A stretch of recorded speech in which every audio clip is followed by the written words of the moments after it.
dried red chilies,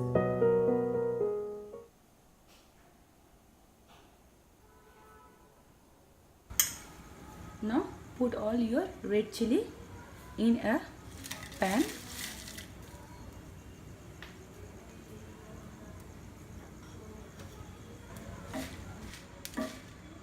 Now fry this red chili 2 to 3 minutes.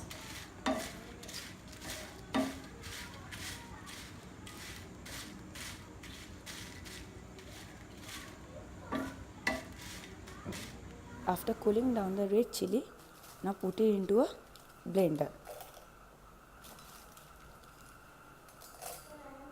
and blend it. Now you can see your red chili flake is ready.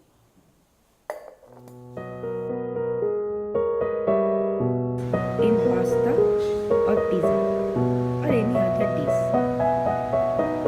If you like my video, then subscribe, like, comment and share.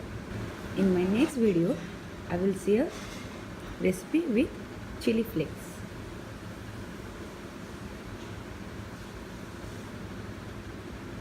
Your homemade chili flakes is ready.